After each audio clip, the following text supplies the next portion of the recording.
보겠죠. 여기 그 역사적으로 볼 때 이제 경제학 얘기인데요. 가장 최악의 시기, 노동시장의 최악의 시기는 바로 요때였다 하고, 요건 시기를 나타내는 표현이라고 볼 수 있어요.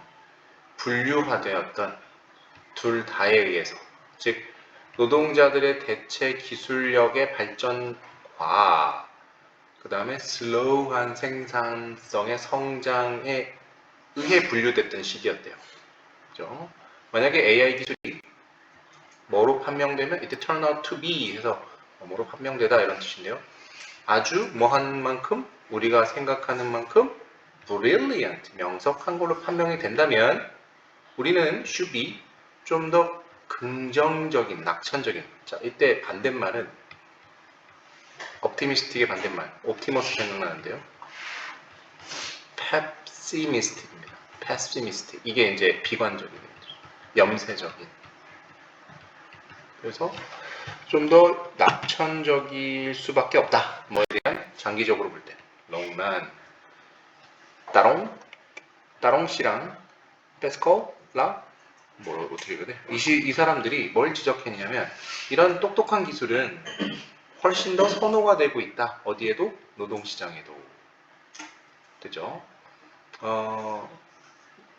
왜냐하면 as 걔네들이 우리를 더 뭐하게 만들어줄 거니까, 부유하게 만들어줄 거니까 걔네들은 좀 더 수요를 만들 거고, 어떤 다른 상품들의 또 서비스에 대한, 어디에서 생산된?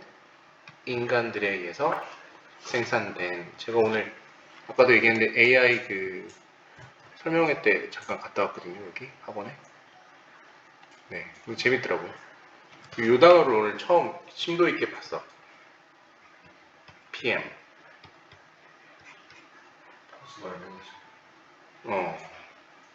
요게 이제 AI 때문에 1인 기업이 많이 생길 거라고 이렇게 얘기하던데. 그래서 요를 기반으로 이제 직업이 많이 생길 거다 이런 얘기를 하더라고. 그래서 오늘 들었던 게 한 개인이 약 한 100억 정도의 연 매출을 올리는 사람이 점점 많아지고 있대요. 자, 실제로 그 임금이 더 빠르게 성장을 했다고 합니다. 이 시기에. 그랬을 때 컴퓨터가 촉진을 시켰다고 합니다. 이런 짧은 생산성의 붐을 어느 때보다 이전보다, 그리고 계속 다가오는 해보다 이때 붐이 일었다죠. preceding은 이전, 그 다음에 succeeding은 다음 해, 이런 식으로 해석하면 되고요. 하지만 높은 생산성의 성장은 항상 뭐보다 더 선호되고 있었죠? 낮은 성장성보다는, 네, 그러니까 높은 생산력은 선생님이 이거 잘못 본 건가? 투슬로우가 동사인가? 느린 성장보다는 더 우호적이었다, 선호되고 있었다. 그죠? 그냥 이거 하나의 단어로 보는 게 맞겠죠? slow growth. 그랬을 때 임금에서의 성장이 뒤처질 수도 있었다. 그것보다는. 이때 대은 뭐죠? behind that. 높은 생산성의 성장이죠. 네. 쓸게요. 높은 생산성의 성장세보다 임금이 더 늦게 올라갈 수 있잖아. 회사는, 공장은 빵빵 돌아가는데 컴퓨터 때문에 내 월급은 안 올라. 회사는 돈 잘 버는 것 같은데, 뭐 이런 거죠. 그래서 만약에 그 기술이 뭔가를 대체하는, replacing하는 같은 종류라면, 그죠? 종류라면 결국 일부 인부들은, 노동자들은 뭘 보게 될 거야? 그들의 임금이 vanish 되는 것을 보게 될 거라는 거죠. 이렇게 늦었어. 아, 저요? 똥 싸고 왔어요. 녹음되고 있어. 자, 그래서 안타깝네. 여기 위에 이거 입은, 심지어는 어떤 새로운 직업들이 창출이 어디에서든지 되고 있을 때조차도 경제 분야에서 네. 결국은 이 글은 이제 임금은 오르지 않고 그냥 정체되어 있는데 생산성의 성장세는 기술력 때문에 쭉쭉 올라갈 수 있다라는 거죠. 그러면 이러한 것은 바로 뭐냐면 최근까지도 벌어졌던 일이었고 그리고 또한 벌어진 일이었다고 합니다. 어느 시기에도 고전적인 즉 예전에 산업혁명 시대에도 벌어졌던 일이라고 합니다. 괜찮았죠? 어렵지 않았죠? 네, 다시 2번으로 바로 슝슝고 하겠습니다. 슝슝고.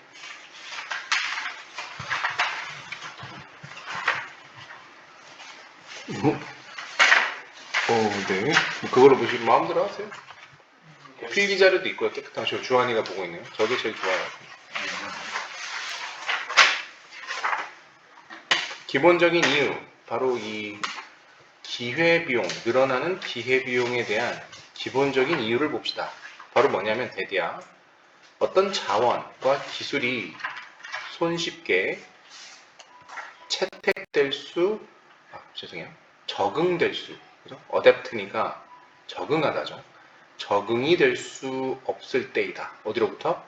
그들의 최근의 사용이 대안적인 사용까지. 자, 이게 무슨 말인지는 개념적인 얘기니까 조금 어려울 수 있는데 그들의 현재의 사용과 또 대안적인 사용에서의 적응이 쉽게 될 수 없을 때 기회비용이 늘어난다는 것을 말하고 있습니다.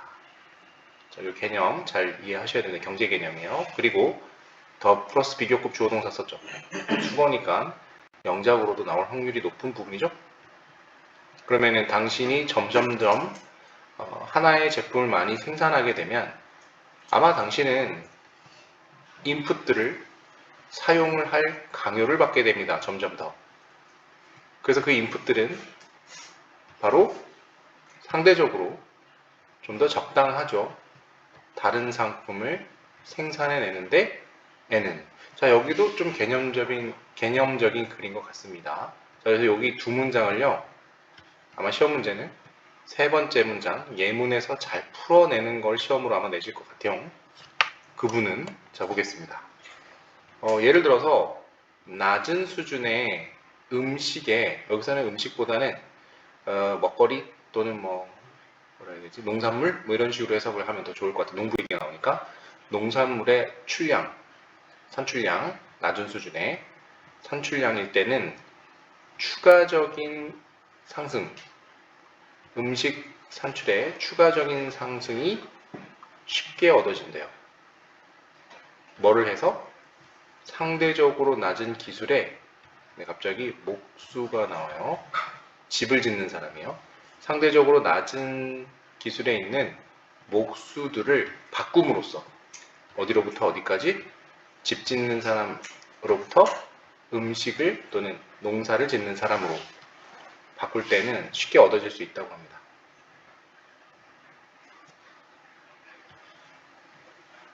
자, 농장이 있어요. 농장이 있고요.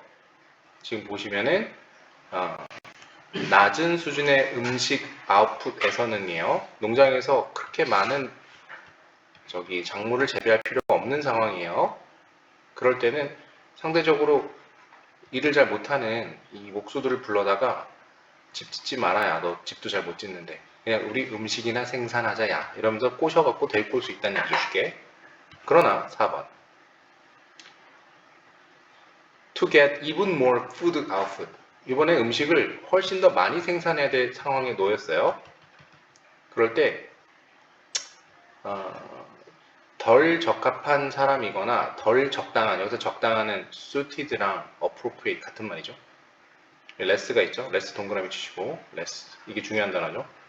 그러니까 기술력이 없는 사람이죠. 덜 적합하거나 덜 적당한 사람의 노동자가 음식을 생산하는 데 있어서 예를 들어서 걔네들은 훨씬 더 뭐에 적응이 돼 있어요? 집 짓는데 making shelters 하면 그럼 얘네들은 농부로선 덜 적합하잖아. 훨씬 더, 그지? 왜냐면은 농사 짓는 것보다 집 짓는 게 훨씬 더 이득 아니야? 틀림없이 틀림없이 릴리즈 됐다. 방출이 된다. 어디로부터? 집 짓는 것으로부터 음식의 생산량을 늘리는 것까지 반드시 방출되어야 한다. 그러니까 여기에 있으면 안 된다는 거죠, 이 사람들은. 예를 들어서 기술이 좋은 목수가 전문가일 수 있잖아요. 집을 짓는 데는. 하지만 굉장히 안 좋은 농부일 수도 있잖아요. 그죠? 왜냐하면 부족하잖아요. 트레이닝과 스킬이 필요로 되는 그러한 직업에. 그래서 만약에 기술이 높은 농부를 농사 짓는 데 사용을 하면 어떤 결과가 나와요? 이제 드디어 할 말을 하죠. 6번에서. 상대적으로 훨씬 더 높은 기회 비용이 든다고 합니다. 그렇겠죠? 집을 짓는 게 낫잖아요. 뭐보다는 기술이 없는 농부를 농사 짓게 하는 것보다는.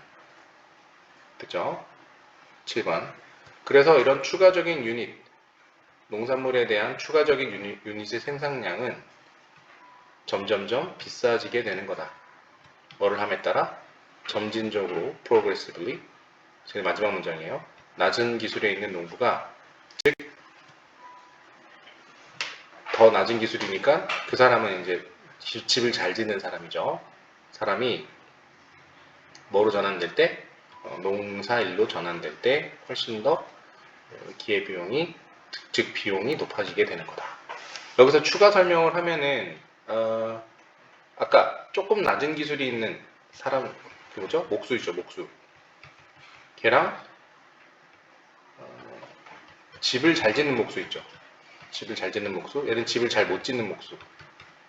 얘 입장에선 우리가 얘를 써서 기회비용을 잡을 수가 있는 거죠, 쉽게. 근데 얘 같은 경우는 똑같이 가르쳐도, 그죠? 얘가 집을 짓는데 탁월한 사람이니까 이거 못하고 있잖아요, 그죠? 그래서 기회비용이 더 높다라고 할 수 있는 거죠, 경제학적으로. 이게 바로 기회비용이죠. 됐죠? 자, 이제 3번으로 한번 가서 또 보겠습니다. 제가 이제 18번부터 하는 이유는 18번부터 빨리 좀 시간도 없고 이제 빨리 좀 잡아주려고, 속도를 잡아주려고.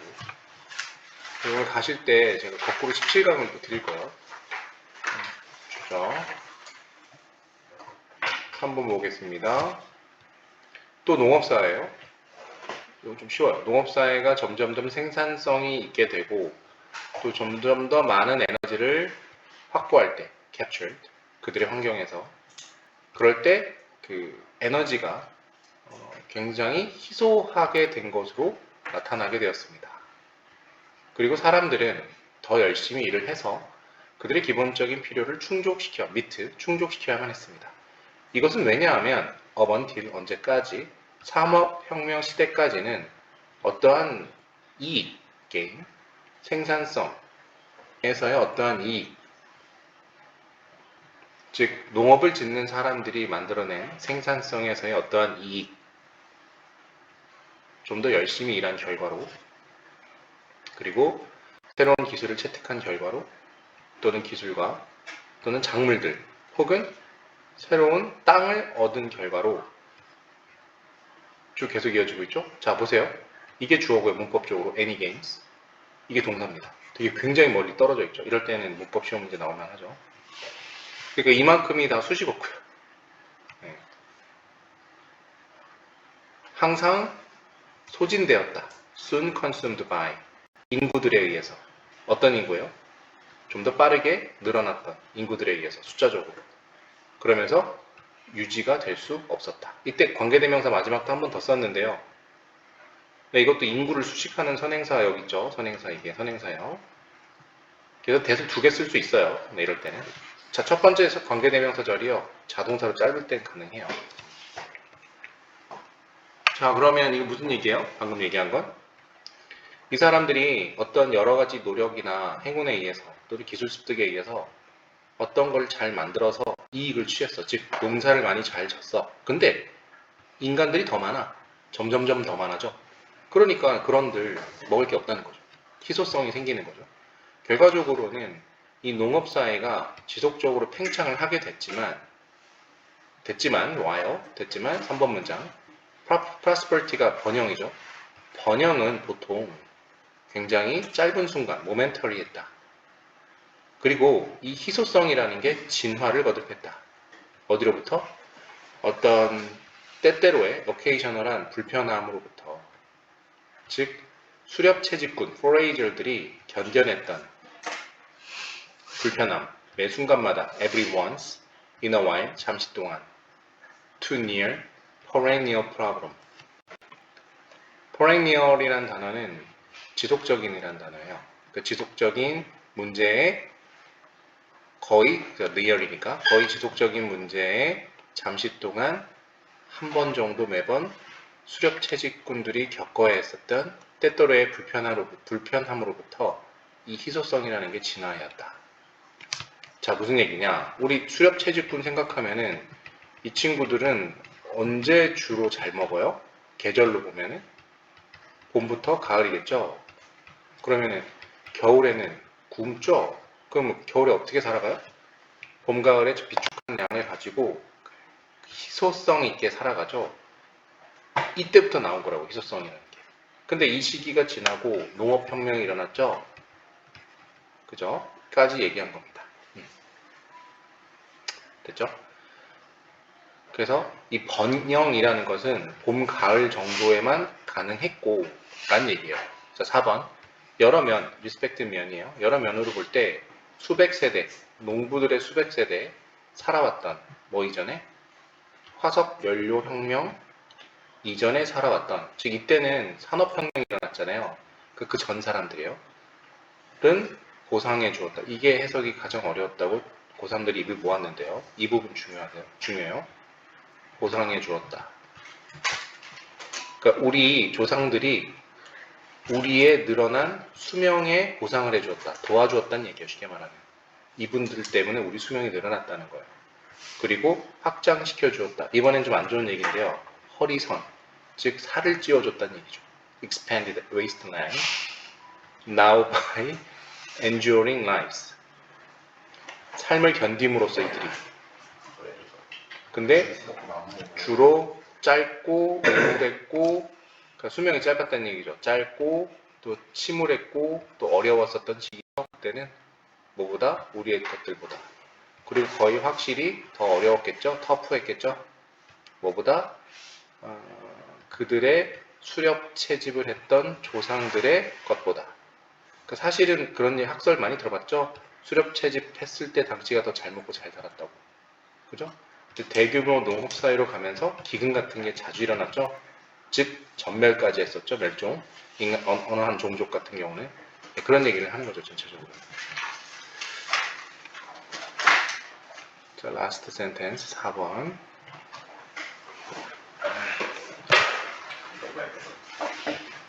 자, 상식과는 정반대로 이것도 좀 재밌는 이론인데요. 한 문장이 좀 어려워요. 기억이나 상상력 같은 경우는 굉장히 두 개의 독립된 과정을 갖고 있진 않습니다. 우리는 상식으로 볼 때 이 기억하고 상상력 같은 경우는 완전히 독립체라고 생각해. 그죠? 사고에. 근데 아니래요. 그 과정이. 우리의 기억은 분명히 뭐에 의존하냐면 건설적인 과정에 의존한대요. 그래서 때로는 뭐에 취약하냐면 에러에 취약하고 왜곡에 취약하대요. 그래서 이 데니얼이란 분이 하버드 나왔네요. 근데 이준석 씨랑 동문이네요. 자, 이분이 바로 이러한 기억의 면모에 대해서 이름을 지어줬는데 건설적 기억이라고 이름 지어줬대요. 우리가 기억을 해낼 때는 우리는 조각조각을 모은대요. 파편들을, 저장된 정보들을 어떤 영향력 아래에서 우리의 현재 지식, 태도, 믿음의 영역 아래에서. 자, 이제 상상력으로 넘어갑니다. 상상력이라는 것은요 또한 과정이래요. 방금 한 표현이 나오죠? 조각조각을 모아가는 과정이래요. 저장된 정보를. 똑같네. 만약에 그렇다면 좀 더 효율적이지 않습니까? 뭐가? 뇌가 공유하는 게 좋잖아요. 공통된 건축 과정을, 건설 과정을. 뭐를 위한? 기억과 상상을 위한. 뭐라기보다는, 유지하는 것보다는 두 개의 독립적인 과정을. 그죠? 뇌는 하나인데, 그죠? 어떤 한 부분에서 동일하게 정보를 저장해 놨다가 끄집어내는, 즉 여기는 기억, 여기는 상상력, 이러면 효율적이잖아. 여기서 하고 또 여기서 하고 이러면 안 좋잖아요, 뇌는. 그죠? 결국 내가 에너지를 제일 많이 소모하는 기관이니까. 그래서 이러한 관점으로 볼 때 놀랄만한 일도 아니래요. 배우는 것은 뭐가? 해마가 뇌에 포함되어져 있는 것. 어디에? 기억과 상상 둘 다에. 지금 한 얘기를 또 한 거죠. 자, 마지막. 비록 우호적이진 않다, 좋진 않대요. 뭐가? 어떤 사건을 정확하게 기억해내는 것은 일어난 그대로, 그럴지라도 굉장히 수용적이다, 적응력이 있다. 즉 무슨 말이냐면, 여기 즉이란 뜻이고, 말하자면 그것이 가능하게 해준다는 것. 과거의 정보를 사용될 수 있도록 유연하게 사용될 수 있도록 해주는 거. 시뮬레이팅 해주는 거지. 이게 뭐지? 시뮬레이팅 해준다는 게 뭐라고 하면 되지? 시뮬레이팅 해준다? 약간 모의 실험 해준다? 뭐 이런 느낌이죠. 시뮬레이팅, 그죠? 대안적인 미래 시나리오를 모의 실험해 주는데 좀 더 유용하게, 유연성 있게 사용될 수 있는 거지. 과거의 정보가 뭐 없이도 어떤 실제적인 행동을 하지 않고. 이거 뭘 얘기하는 거예요? 이 부분 상상이에요, 기억이에요? 상상에 대한 얘기잖아요, 맨 마지막은. 그죠? 그러니까 상상이 결국은 뭐에 기반둔 거야? 그쵸, 기억, 즉 정보에 기반을 둔 거야. 여기서 퍼다가 상상하면 훨씬 더 효율적이고 좋잖아요. 이 얘기를 한 거죠. 유연하게 말이야. 그래서 상상을 어디다 딴 데서 퍼오는 게 아니라는 거지. 됐죠? 요 정도 의 글이었습니다. 한